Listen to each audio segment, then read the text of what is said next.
آپ جانتے ہیں جب نبی صلی اللہ تعالیٰ علیہ وسلم مدینہ آئے تو کچھ اہم واقعات ہوئے۔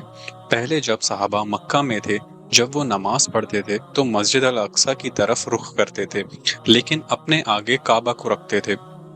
لیکن جب وہ مدینہ میں آئے تو صرف مسجد الاقصی کو سامنے رکھ کر نماز پڑھنا پڑتا تھا، جس سے ان کا دل مکہ سے کچھ دور ہو گیا تھا۔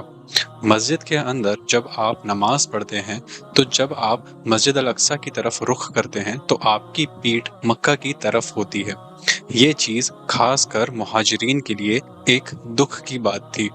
مسجد قبلتین پہلے ایک چھوٹی جگہ تھی جہاں پاس کے قبیلے اپنا مصلی بناتے تھے اور ان میں نماز پڑھتے تھے، لیکن ظاہری طور پر یہ مسجد نبوی سے جڑی ہوتی تھی۔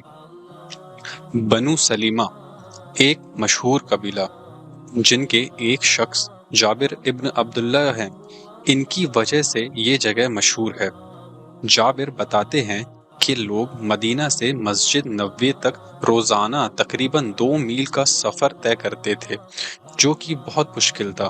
نبی صلی اللہ تعالی علیہ وسلم نے ان لوگوں کو حکم دیا کہ اپنی جگہ پر قائم رہو، کیونکہ ہر قدم کا حساب اللہ کے پاس ہے۔ مگر نبی صلی اللہ تعالی علیہ وسلم کبھی کبھی ان مصلی میں آ کر نماز پڑھتے تھے۔ جب نبی صلی اللہ تعالی علیہ وسلم مدینہ آئے تو وہاں یہودی قبیلے جو کتاب کے لوگ تھے انتظار کر رہے تھے کہ وہی پیغمبر آئے جو ان کے کتابوں میں بتایا گیا تھا، لیکن نبی صلی اللہ تعالی وسلم ان کے مطابق نہیں تھے، کیونکہ وہ اسماعیل کے بچے تھے نہ کہ اسحاق کے۔ اس وجہ سے کئی لوگوں نے نبی صلی اللہ تعالی علیہ وسلم کو منع کر دیا۔ ان کا مذاق یہ تھا کہ آخر یہ آدمی کیسے مسجد الاقصی کی طرف نماز پڑھ سکتا ہے جبکہ وہی ان کا قبلہ ہے۔ پھر نبی صلی اللہ تعالی وسلم نے جبرائیل علیہ السلام سے پوچھا کہ کیا اللہ سبحانہ و تعالی ہمیں مکہ کی طرف دیکھنے کی اجازت دیں گے، وہ قبلہ جسے ابراہیم علیہ السلام نے بنایا تھا۔ جبرائیل علیہ السلام نے کہا کہ میں تو اللہ کا بندہ ہوں، تم بھی اللہ کے بندے ہو، تو اللہ سے پوچھ کر دیکھو۔ اسی وقت قرآن کی آیت نازل ہوئی، قد نرى تقلب وجهك في السماء فلنولينك قبلة ترضاها فول وجهك شطر المسجد الحرام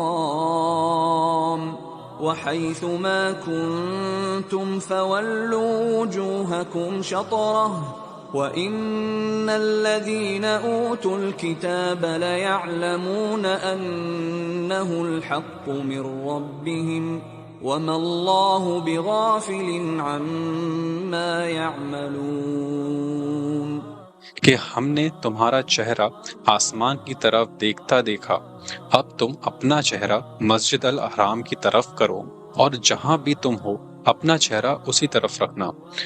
یہ تبدیلی مسجد القبلتین میں ہوئی جب نبی صلی اللہ تعالی علیہ وسلم ظہر یا عصر کی نماز پڑھ رہے تھے اور بیچ میں ہی نماز کا رخ بدل دیا۔ جہاں پہ وہ پہلے مسجد الاقصی کی طرف رخ کیے تھے پھر ترنت مکہ کی طرف ہو گئے۔ ساتھی لوگوں نے بھی ان کی اطاعت سے رخ بدل دیا، اسی وجہ سے اس جگہ کا نام مسجد القبلتین پڑ گیا۔ جب یہ بدلاؤ ہوا تو ان کتاب والے جو پہلے نبی صلی اللہ تعالی وسلم کا مذاق اڑاتے تھے، انہیں دکھ ہوا کہ ان کا قبلہ اب نبی صلی اللہ تعالی وسلم کا قبلہ نہیں رہا۔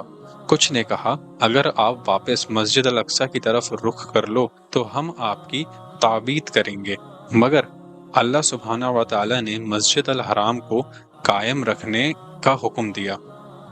یہ تبدیلی ایک امتحان تھی کہ کون سچائی سے قبلے کا اطاعت کرے گا۔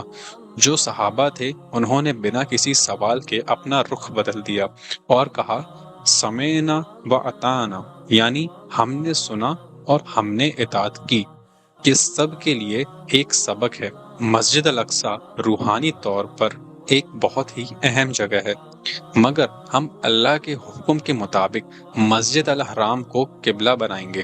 آخر میں ان لوگوں کے بارے میں جو قبلہ بدلنے سے پہلے مر گئے، ان کی نماز بھی سر آنکھوں پر ہے، کیونکہ ان کا رب وہی تھا۔ اللہ ان کے ایمان کو ضائع ہونے نہیں دے گا۔ یہی وجہ ہے کہ ہم مسجد القبلتین کو اتنی اہمیت دیتے ہیں، کیونکہ یہ جگہ اسلام کی ایک نئی شروعات اور امہ کی اطاعت کی ایک نشانی ہے۔